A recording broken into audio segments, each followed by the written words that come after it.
Hola, bienvenidos. Ahora sí, buenas noches. Estamos en vivo y en directo en esta nueva edición de este podcast que se llama Rock a Domicilio. Mi nombre es Alberto Marchena. Desde la ciudad de Medellín me acompaña Juan Kiss. Juan, buenas noches. Buenas noches, mi estimado Alberto Marchena. Bienvenido a este podcast en donde nos divertimos y hablamos de rock and roll. Día ajetreado al aire por Radioactiva 102.3, pero todo ha salido muy bien. ¿Qué tal su día?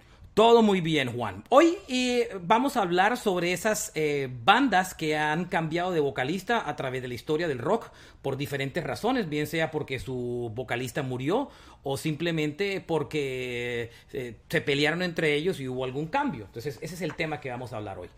Contamos que no vamos a tener un orden cronológico, sino que simplemente vamos a hablar de diferentes bandas en diferentes épocas de la historia. Y adicionalmente, pues vamos a contarles cuáles particularmente nosotros creemos que funcionaron esos cambios y cuáles no funcionaron esos cambios. ¿Perfecto? Me parece perfecto, es un tema interesante. Voy a aprender mucho. Le estaba contando a la gente de Spreaker, perdón, a la gente de Instagram, que hay bandas que yo no tenía ni idea que antes del vocalista que yo conocí tuvieron otro. Eso nos lo va a contar hoy Alberto Marchena, o sea que va a estar muy interesante y muy divertido también. Bienvenidos todos. Vale, perfecto. Vamos a arrancar esto. Y el primero de los grupos que tengo aquí se llama Stone Temple Pilots. Es una bandota impresionante. Una de las bandas más queridas de toda esa generación, digamos que del grunge. Hay muchos que no lo meten dentro del grunge, pero para mí hicieron como que históricamente parte de ese movimiento. Entonces, revisando la historia de Stone Temple Pilots, este grupo que comenzó cerca del año 89 a hacer música, era un grupo de los hermanos DeLeo, Robert and Dean DeLeo, formaron la banda. Y por supuesto, Scott Weiland fue el primer vocalista que tuvo esa banda. Los primeros álbumes de los Stone Temple Pilots fueron absolutamente exitosos, muy, muy, muy exitosos. Sin embargo, lidiaron con un problema muy complicado y era la adicción a las drogas de Scott Weiland, que era un cantante espectacular. Yo tuve la oportunidad de verlo tocar en Bogotá, cuando el Movistar Arena, el Coliseo Cubierto del Campín, con un sonido horroroso, pero era una banda impresionante. Pero los problemas de drogas llevaron a que finalmente, en un momento dado, los Temple Pilots se aburrieran de Scott Weiland y lo sacaron de la banda. Pero la historia fue así, se forman en el 89, están juntos hasta el 2002. En ese momento la banda se desintegra por los problemas de Weiland y el grupo se vuelve a reunir otra vez en el año 2008 y están juntos hasta el año 2013. Hasta ese momento el grupo paró, pero no cambió de vocalista. Digamos que mientras Scott Weiland se recuperaba o volvía a hacer las paces con el resto de la banda, el grupo no lo cambió. Sin embargo, en el 2013 otra vez volvieron a tener problemas con Scott Weiland y otra vez lo botaron de la banda. Sacaron a Weiland del grupo. Y en uno de los movimientos más extraños de la historia del rock, trajeron como vocalista a los Stone Temple Pilots a Chester Bennington de Linkin Park.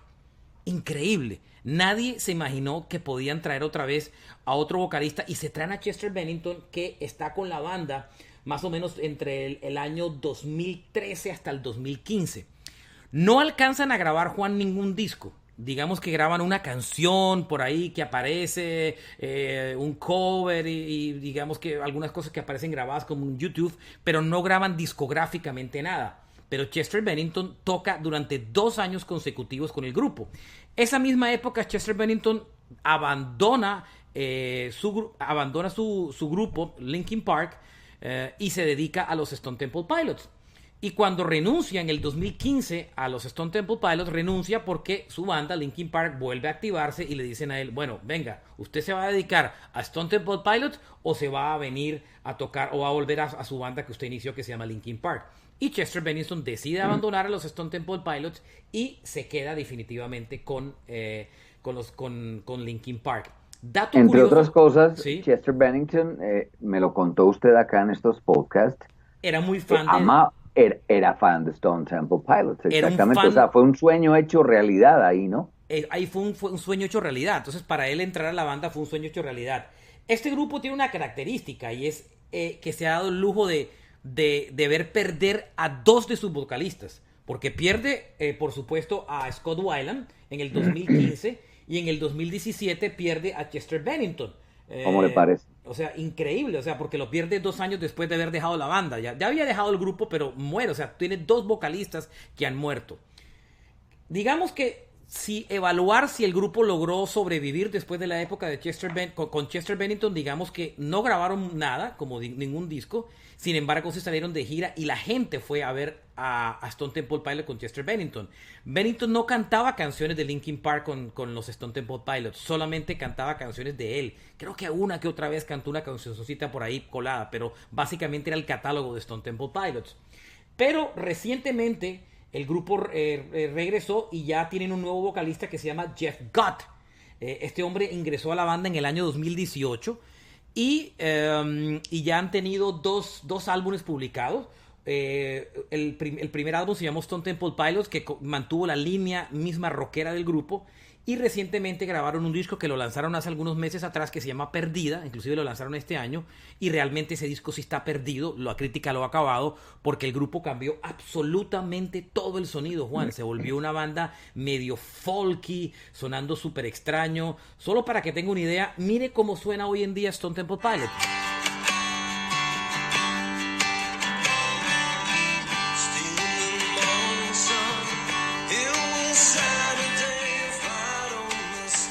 No es una mala banda, no suena mal, pero no tiene esa... Cambiaron totalmente su parte rockera y eléctrica y hicieron un disco totalmente acústico y la gente quedó confundida. Ya no tienen el ponche que tenían en los 90, ya no tienen ese sonido groncheto que tenían en esos 90, tienen hasta un tintecito por allá medio folk, le sentí, es otra banda distinta definitivamente, ¿no? Totalmente. Por cierto, aquí Ux Sierra nos está contando que un día como hoy Stone Temple Pilots lanzó el Big Bang Baby. Entonces digamos que nunca lograron recuperar su sonido con Scott Weiland. Ni siquiera con Chester Bennington, la verdad, lo lograron. Y con el cantante nuevo que tienen, Jeff Gott, pues mucho más complicado. Sobre todo en una época en que ese sonido del grunge, digamos que hoy no le ha costado mucho permanecer. Pero si tuviéramos que elegir una quinta banda de esos 4 jinetes que hablábamos de la época del grunge, esta sería la quinta. Los STP, los Stone Temple Pilots. Siguiendo la línea de el fan que va a cantar a la banda que le gustaba desde que era muy muchacho, me gustaría que despacháramos el tema Axl Rose AC/DC de una vez. Deme su opinión. ¿A usted qué le pareció Axl Rose cantando para AC/DC? A mí no me disgustó. Para Axl Rose se divirtió mucho. No grabaron nada en estudio, por supuesto, pero sí, yo creo que Axl la pasó muy bien tocando los clásicos de su banda favorita. Y digamos que no estuvo mal, la gente no esperaba que pasara de ahí, pero yo creo que poder haber visto haber tenido la oportunidad de ver esa gira de AC/DC cantando Axl Rose es un recuerdo muy bonito que uno puede tener para siempre. A mí no me mató la idea, la verdad. Yo, por supuesto, si me hubieran dado... ¿Con quién lo prefiere ver? ¿Con Brian Johnson o lo prefiere ver con Axl Rose? Por mucho que admira a Axl Rose y su gran voz, siempre lo hubiera preferido con Brian Johnson como cantante. Entonces no me mató mucho esa idea. Pero, bueno, ¿a usted sí le gustó esa idea? No, me pareció terrible. Y amo las dos bandas. Amo AC/DC, amo Guns N' Roses. Me cae muy bien Brian Johnson y me cae súper bien Axl Rose. Me parece un súper talentoso, pero me parece terrible. Me parece terrible como suena AC/DC con Axl Rose. Lo único que rescato de ese aporte es que Axl Rose llevó al listado, al setlist de canciones en vivo, canciones que AC/DC no tocaba hace más de 25, 30 años. Por ejemplo, Touch Too Much, que es una de mis canciones favoritas, resucitó en vivo en ese final de esa gira gracias a Axl Rose, porque Axl Rose se lo propuso a Angus Young y a Malcolm muy respetuosamente. Me gustaría que tocáramos esta canción en vivo. ¿Algún problema? Le dijeron absolutamente nada, se pusieron a ensayarla y la tocaron. Otra de las que rescataron fue Problem Child, que hacía muchos años no la tocaban en vivo. Esos elementos de meter canciones que hace rato no sonaban en vivo me pareció muy bacano, pero no, para nada. A mí me hubiera gustado, por ejemplo, que el vocalista de Airborne hubiera reemplazado a Brian Johnson, tiene una voz muy similar, o el vocalista de Crocus, que se rumoró sería el reemplazo.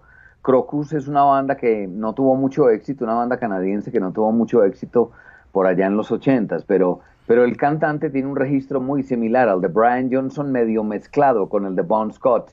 Entonces, resumo, a mí sí no me gustó, pero nada, Axl Rose en AC/DC. Pero No. ahí enganchemos de una vez uno de los casos exitosos de cambio de vocalista. AC/DC le tocó enfrentar, comenzando la década de los 80, la muerte de su cantante y reemplazarlo por otro cantante. Y a esa historia, si quiere, se la dejo a usted para que la cuente. Esa historia es brava. Tuvieron un vocalista antes de Bon Scott, ¿no? Sí, tuvieron otro que, digamos que, pero yo creo que es como que metámonos en Bon Scott, que es como Es que la voz que lo hizo famoso. Es que no vale la pena, Alberto, porque cantó en dos canciones, Sí, solamente una de ellas grabada, que se llama sí. Can I Sit Next to You, Girl? O sea, de apellido Evans, el señor. Pero vendría Bon Scott. Bon Scott, un tipo que estuvo en la cárcel un par de veces. Bon Scott, que era mueco, por sugerencia de los hermanos Young, empezó a ponerse una prótesis, pero le faltaban dos dientes. Ujú. Tenía un feeling a la hora de cantar malevo, a ver si me ubico a la hora de explicarlo muy guardando las proporciones, lo que hacía Willy Colón, por ejemplo, o Rubén Blades con esa salsa maleva. Ese feeling lo tenía Bon Scott, por eso Bon Scott era único y nunca fue igualado por Brian Johnson, admirando mucho el trabajo de Brian Johnson, pero Bon Scott tenía una maldad natural que no tenía que fingir. Claro, Era un tipo porque era un tipo con todas las barbaridades del rock and roll de la época. Ahora, exacta, todos los excesos también. los excesos que hacen parte de ese momento. A mí lo que me sorprende es cómo AC/DC logró ubicar de manera tan rápida un vocalista con un tono tan similar al de Bon Scott. Ya Yo lo conocían.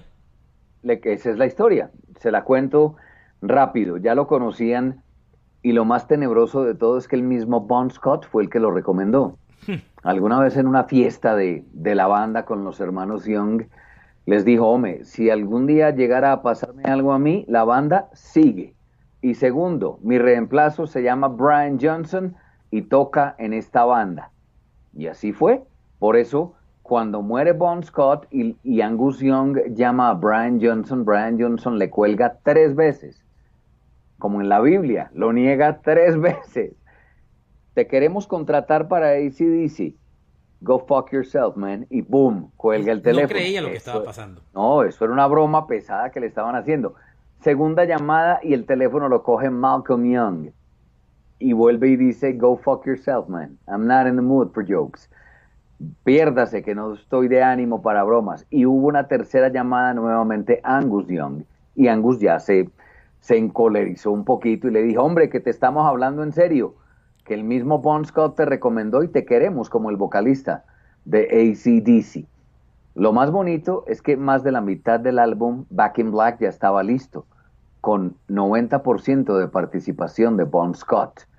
Y por eso ese reemplazo de AC/DC llegó tan rápido y por eso fue tan bien recibido y por eso fue tan exitoso, porque Brian Johnson cantó canciones que había escrito Bon Scott.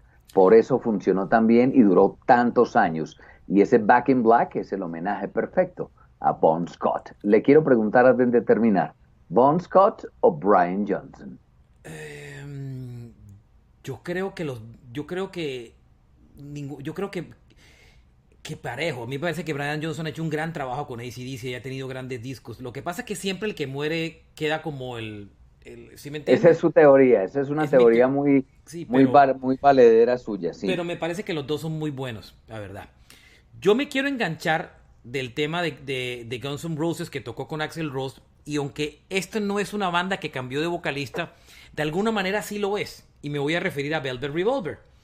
Velvet Revolver, cuando finalmente Guns N' Roses se separa y no puede funcionar, tres de los Guns N' Roses se van a formar una banda. Slash, Duff y Matt Sorum forman una banda y traen como vocalista precisamente a Scott Weiland, que venía de estar tocando con los Stone Temple Pilots. Esos son los años en los que Scott Weiland deja a Stone Temple Pilots y se va a tocar con Velvet Revolver.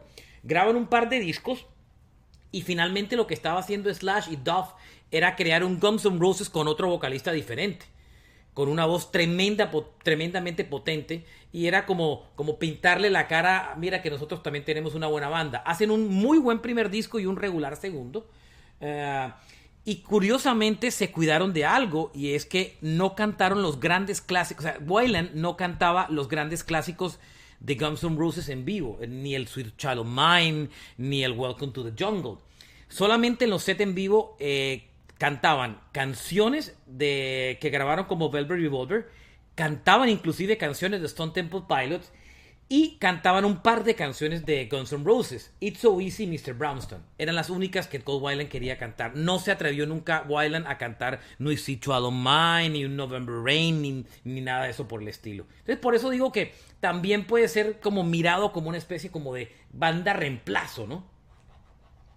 Más o menos lo que hizo Van Halen con David Lee Roth cuando se fue, o al revés, lo que hizo David Lee Roth con Van Halen cuando se fue. Cuando trajo a Steve Vai. Exactamente, que se llevó a Steve Vai, Greg Bitsonet y Billy Sheehan, y como, hey, tengo una banda de músicos virtuosos, no los extraño, más o menos eso fue. Y tal vez Weiland no se midió a cantar canciones como Sweet Child of Mine o Welcome to the Jungle, porque es un registro complicado, exacto. Axl Rose sube muchísimo en esas canciones. Ese es el tema. Son difíciles de cantar las dos. Total. Pero ahí aprovechemos y parquémonos en una de las mejores historias que ha tenido el rock and roll en cuanto a cambio de vocalista. Digamos que en el caso de AC/DC fue dedo arriba porque la banda funcionó y logró grandes Funcionó. En el caso que hablamos de Stone Temple Pilots, digamos que dedo abajo no funcionó.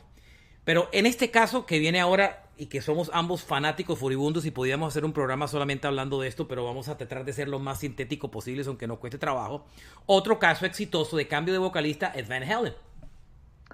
Van Halen es un caso supremamente no extraño, pero sí muy sorprendente. Concretando el asunto, David Lee Roth no fue echado, pero él tampoco renunció. Solamente dejaron de hablarse. Esa es la historia real. Pero estaban mamados, ya no se soportaban. No, porque David Lee Roth era una diva y a Eddie Van Halen le molestaba que una diva estuviera controlando su grupo cuando él siempre entendió que su grupo era de él y de su hermano. Y entendió a las malas David Lee Roth que él no era el star en Van Halen. La estrella es Van Halen, es Edward Van Halen, la guitarra de Van Halen y el sonido de Van Halen. La muestra es que la banda siguió adelante con mucho éxito. David Lee Roth es uno de los grandes frontman del rock, pero más que de todo los mejores. De los mejores, pero más que todo por su performance, pero realmente su voz no es la mejor. Su capacidad vocal nunca fue fuerte. Hoy en día es terrible, pero digamos que nunca fue considerado un gran cantante. Cuando finalmente se rompen las cosas y David Lee Roth saca su primer EP en solitario, el de covers, el de Crazy from the Heat, y después se saca ya su álbum Eternal Smile, Van Halen responde contratando a Sammy Hagar, que era un súper músico reconocido en el mundo del rock. Había tenido una banda... Y un súper cantante también. Un súper cantante, un gran guitarrista y un gran compositor. O sea, era mucho mejor cantante que David Lee Roth. No digamos que era mejor espectáculo, pero era mucho mejor cantante. Además tocaba un instrumento que le sumó a Van Halen una guitarra. Y además componía. Y componía muy bien. No solo componía letras como David Lee Roth, sino que también componía música. Entonces, por eso es que hay muchos fanáticos de la época de Van Halen que consideran que la época de Sammy Hagar incluso es superior a la de David Lee Roth. No es mi caso, yo prefiero la época de David Lee Roth, pero también admiro mucho. Ese es otro caso exitoso de cambio de cantante. Le quiero enrocar una historia. Casualmente, hoy es el aniversario del primer show de Van Halen con Sammy Hagar. ¡Qué buena historia! En esa gira del 51-50. Y en la entrevista que me leí, Sammy cuenta que se la jugaron el todo por el todo. Los hermanos Van Halen le dijeron, vamos a tocar todas las canciones del 51-50, así se desocupe media sala el día de hoy. Lleno total, 16,000 personas para ver a Van Halen. Y hay que contarle a los oyentes, las bandas normalmente cuando salen de gira salen a promocionar su nuevo álbum. Ahora no, pero antes sí era así. Pero no tocaban todas las canciones del álbum, tocaban 2, 3, 4 canciones y ya se metían con todo el repertorio clásico, ¿correcto? Claro, pero mire esta historia, porque es que esta historia de Van Halen tiene tantas cosas para contar. Cuando finalmente Van Halen se pelea, digamos, para recordar, Sammy Hagar venía de una muy buena banda, una banda extraordinaria, que es considerado uno de los grandes grupos de rock que se llama Montrose. Pero mire el caso curioso. Después se peleaban, los hermanos Van Halen se pelean con Sammy Hagar y lo botan de la banda. Y vuelven a traer a David Lee Roth. ¿Vale? Amagan y toman el pelo y vuelven a traer a David Lee Roth. Se lo llevan para unos premios en TV donde anuncian el regreso. Y otra vez David Lee Roth hace el ridículo, él con la banda. La embarra. Y lo botan. O sea, no alcanzan ni a girar y lo vuelven y lo botan. Vuelven a traer a Sammy Hagar. Pero graban 4 canciones. Graban 4 canciones. Graban 4 canciones de grandes éxitos.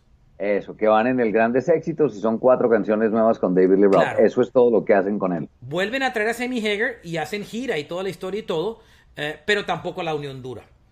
Lo chistoso de todo este tema es que aquí hay un par de cosas para notar. Número 1, David Lee Roth, cuando regresó a tocar con Van Halen, porque después cuando votan a Sammy Hagar, y ahora contamos la historia de Gary Cherone, David Lee Roth regresa a la banda. David Lee Roth nunca en su vida ha cantado canciones que Sammy Hagar cantó con Van Halen. Nunca. Ni el Why Can't This Be Love, nunca. Sin embargo, Love, cero. Nada. Sin embargo, Sammy Hagar sí canta las canciones de la época de David Lee Roth. Sí canta Jump, sí canta todos los grandes éxitos. Todos los clásicos que tocó David Lee Roth con Van Halen los cantó Sammy Hagar tocando en vivo con Van Halen. Pero hay otra historia interesante. Cuando finalmente se pelean con los dos vocalistas y Van Halen desaparece, Sammy Hagar y David Lee Roth se juntan y salen a tocar en una gira juntos. ¿Usted se acuerda de esa historia? Esa no la sé. ¿No Cuéntemela, por favor, ¿no? Sammy Hagar un día, los Van Halen desaparecidos, levanta el teléfono y llama y le dice a Sammy, llama a David Lee Roth y le dice, mira, te propongo una cosa, y es, perdón, ni siquiera lo llama, miento, a través de los managers se comunican, y Sammy Hagar le propone a David Lee Roth que salgan de gira, cada uno tocando los clásicos de cada uno. Y salen de gira, los dos vocalistas de la banda salen a una gira tremendamente exitosa, que se peleaban, que tenían camerinos apartes, que no se podían ni ver, y salieron de gira juntos, los dos vocalistas de Van Halen con bandas diferentes. Eso fue único en la historia del rock, por eso digo que esta es la mejor historia. Entonces digamos que dedo arriba para ese cambio con Sammy Hagar. Sin embargo, lo impensable fue que Van Halen decidió seguir adelante y trajo a otro vocalista que era Gary Cherone de Extreme. Eso fue casi que accidental. Es más, ellos audicionaron otro vocalista que cantaba en una banda que se me escapa el nombre. Era un rubio. Hay una entrevista por ahí que dice la voz perdida de Van Halen. Pero se arrepintieron de ponerlo a él y llamaron a Gary Cherone. ¿Por qué? Porque Eddie Van Halen, que nunca ha dicho cuáles son sus influencias, ha mencionado un par de guitarristas, alguna vez manifestó su gusto por Nuno Bettencourt y por Extreme. Esa es la conexión para que llamen a Gary Cherone para ese Van Halen 3, que no es un mal álbum, pero Gary Cherone no es vocalista para Van Halen. En ese álbum retoman mucho de lo que hacían con David Lee Roth, porque hay que recordar que hubo un cambio de sonido. Van Halen con David Lee Roth es más rock duro, más heavy metal. Correcto. Con Sammy Hagar es un elemento rock, pero con mucho pop también. O sea, Van Halen cambió musicalmente hablando. A mí me encantan los dos Van Halen, pero es más heavy, más rock duro la etapa con David Lee Roth. Esa etapa volvió con Gary Cherone en Van Halen 3, pero ese álbum fue un absoluto fracaso. Total. Por cierto, hay un segundo álbum con Gary Cherone que se quedó guardado, pero que está prácticamente terminado, con Gary Cherone estos días. Bueno, me muevo. Y me voy a mover ahora, me voy a cambiar totalmente de época, de la época Van Halen, que es una de las más lindas, y me voy a ir ahora para In Excess, me voy para los años 80. In Excess, esta banda australiana, liderada por los hermanos Farris y por Michael Hutchence como cantante. Cuando Michael Hutchence muere, la leyenda dice que fue supuestamente por un tema de drogas, que supuestamente fue un tema de placer sexual y toda la historia, bueno, en fin. Se atreve a lo impensable y es a buscar otro vocalista. ¿Usted sabe cuál fue el primer reemplazo de Michael Hutchence de In Excess? Fue Terence Trent D'Arby. Ellos hicieron un concurso. Claro, también, pero ¿no? Primero, antes del concurso, trajeron a un vocalista muy importante que se llama Terence Trent D'Arby, que fue muy famoso en los 80 por una canción llamada Sign Your Name y otra llamada Wishing Well, y salieron a tocar en vivo con In Excess. Buena voz la de ese negro. Tremendo cantante. Muy buena voz. Y además un showman. La cosa como que no hubo mucho química. Y después hicieron un reality precisamente como usted contaba. Y en el reality iban a escoger el nuevo cantante y escogieron un cantante que se llama J.D. Fortune, un tipo joven, con buena pinta, muy conrolero, y los jurados del reality eran los propios integrantes de INXS. Y alcanzaron a hacer una gira con él, ¿cierto? O varias giras. Hicieron varias giras y grabaron discos inclusive, pero eso fue un fracaso absoluto, Juan. Un fracaso absoluto, tanto que despidieron al cantante después de cierto tiempo y lo despidieron y el tipo tan arruinado quedó que hace poquito leí una historia que estaba viviendo homeless, o sea, abandonado en la calle, viviendo hasta en un carro de lo quebrado que quedó el pobre tipo. Ya los INXS renunciaron a la historia de seguir buscando cantantes, están todos retirados, ya viven del dinero de sus regalías y ese fue otro de los reemplazos de cantante que no funcionó. INXS, pues que reemplazar a Michael Hutchence es un tema complicado. Bueno, yo tengo una que cuente. Si me permite se la cuento y la enrocamos de una vez, ¿le parece? Dele. Judas Priest.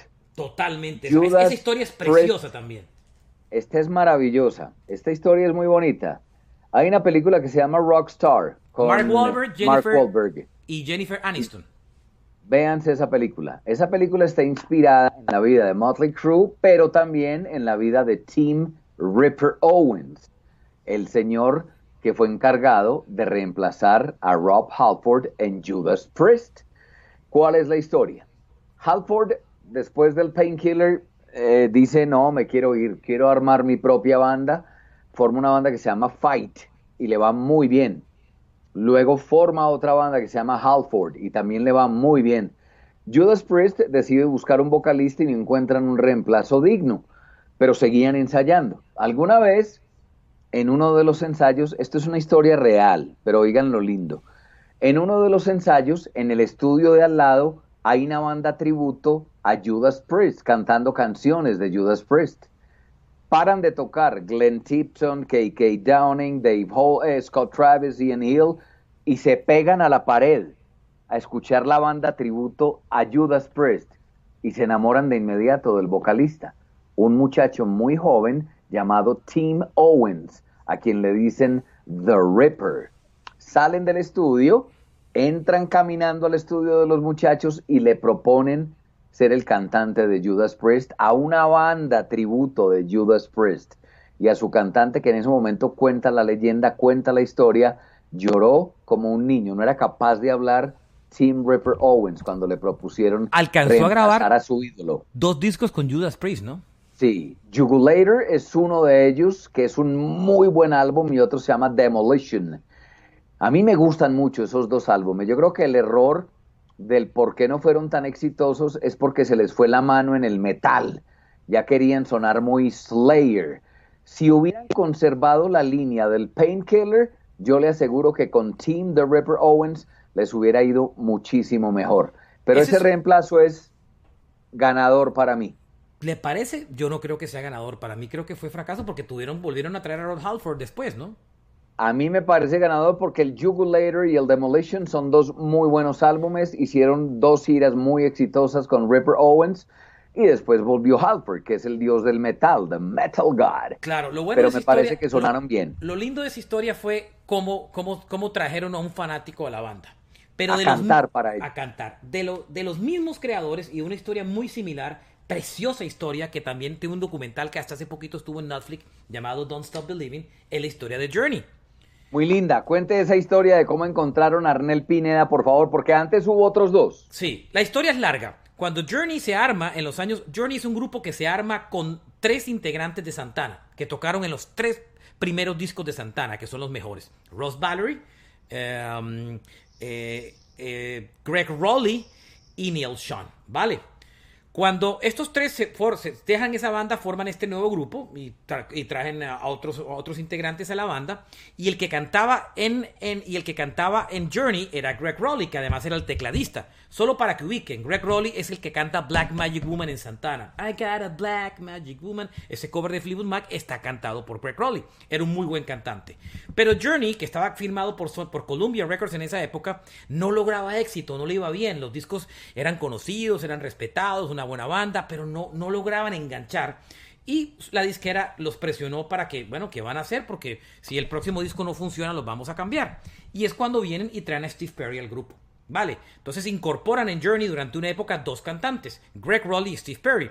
La ventaja de Perry era que no solamente era un cantante con una voz increíble, con unas tonalidades que era imposible cantar o llegar. Del pecho le sale la voz, del pecho le sale a Steve Perry. Maravillosa voz. Sino que empezó a alternar la parte de composición. Greg Rowley, que era como la voz principal, se terminó aburriendo de la historia, abandona la banda. Steve Perry queda como vocalista principal y domina el grupo.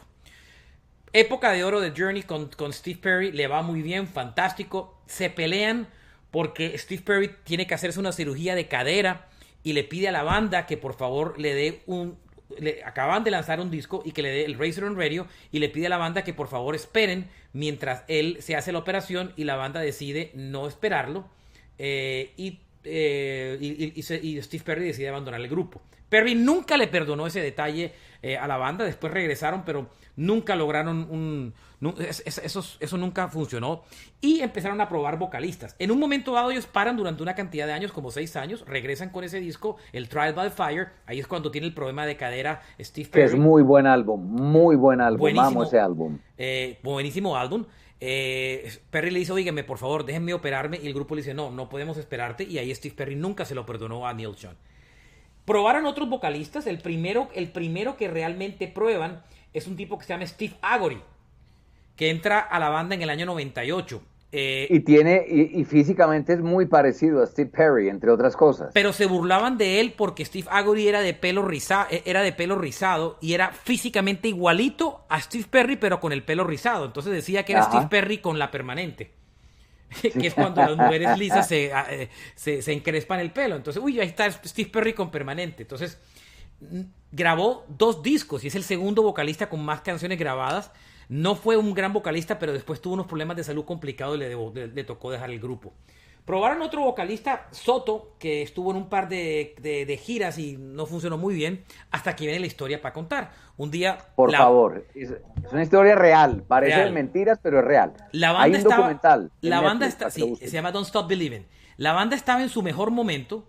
¿Por qué? Porque cuando la serie de televisión más importante de Estados Unidos, llamado The Sopranos, se finaliza, el director de la serie escoge, cuando se acaba la serie, en la escena final, la escena final es con una canción de Journey que se llama Don't Stop Believing. Ahí se cierra. Tony Soprano. Sí. Tony Soprano esperando a su familia. Todos creemos que lo van a matar. Fanático número 1 de los Sopranos yo. Claro. Tony Soprano esperando a su familia, y en el jukebox, en la rocola, busca una canción y pone Don't Stop Believing. Maravilloso momento. Ahí Journey se vuelve otro fenómeno. Estaban retirados en esa época, no tenían ni cantante ni nada, y empiezan a decir, oye, tenemos que activar la banda. ¿Dónde buscamos un cantante? Se meten a YouTube, y en YouTube empiezan a buscar gente que toque canciones de Journey, hasta que ubican un grupo que se llama The Zoo. The Zoo es una banda tributo de los años, que tocaba música de los años 80. Tocaba canciones de Survivor y tocaba canciones también de Journey. Pero ese grupo estaba, el cantante de ese grupo, que era un filipino, era una banda tributo que tocaba en un hotel en Filipinas. Dicen, vamos a intentar buscar este man. Llaman a Manila, logran contactar a un tipo que les ayuda a rastrear al cantante, les da el teléfono y dice, mire, llámelo. Y lo llaman. Y cuando lo llaman, dicen, oye, mire, ¿qué te parece? Y es igualito que la historia del de Judas Priest. El tipo no creía y colgaba el teléfono. Hasta que finalmente entiende, lo traen a Estados Unidos, lo prueban como cantante. Arnel Pineda físicamente no es tan parecido a Steve Perry, salvo el pelo largo, pero la parte vocal es impresionante. Es tan buen cantante como Steve Perry. Pero hay un dato muy lindo. Él estaba muy asustado en la prueba que le hicieron. Muy asustado. Y no estaba dando la voz que ellos querían. Jonathan Cain, en el documental lo van a ver, es el que más caras hace de no es él. Sale de la cabina Neil Schon y se mete al estudio y habla con Arnel Pineda y le dice, nos vas a cantar como cantás en el hotelucho en el que cantás. No cantes para nosotros, cantá para los que van a verte haciendo un tributo a Journey. Es la única forma de que te tranquilices. Y así lo hace y sale el tono que todos buscan, que es muy similar al de Steve Perry. Esa historia es muy bonita. Me preguntan que cómo se llama el documental. Se llama Don't Stop Believing, ¿correcto? Sí, creo que ya Netflix. No está en Netflix, pero de pronto en otro lado creo que ya lo retiraron. Vea, Voy a ir rápido de este